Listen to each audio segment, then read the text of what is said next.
I became involved with a local video game company, Ninja Theory, who developed a game that represented psychotic illness within the context of a sort of adventure, combat, exploration game.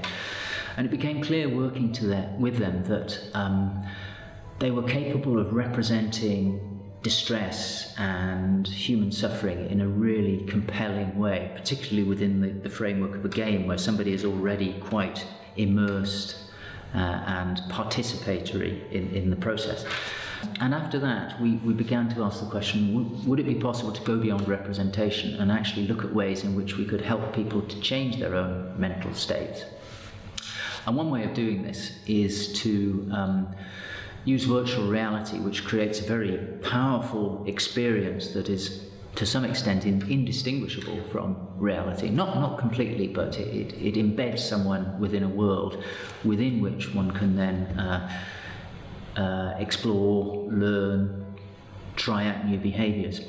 So what we're primarily interested in is whether within a virtual reality environment somebody can actually learn to control their own physiological responses to stress.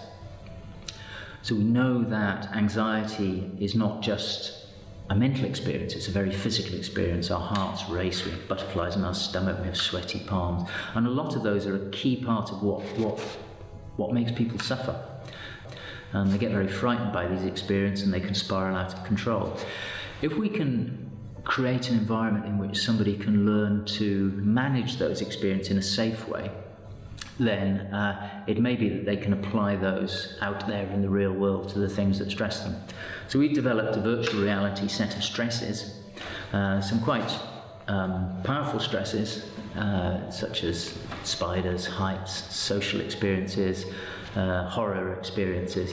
And within that, we encourage people to try and regulate their physiological responses by controlling their breathing, by relaxing their muscles.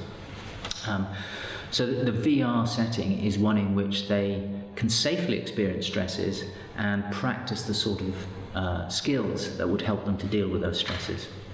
From my point of view, it's giving them the knowledge that they can do it, because once they have a sense that they can manage those experiences or those responses, it empowers them to try and put that into practice. It's not a magical solution, but it just gives them that sense that actually this is not out of their control, that it can be controlled. I don't think it's going to replace the sensitive, compassionate therapist, but I think as an adjunctive treatment, or as something that might go alongside more traditional therapies, it could be really useful.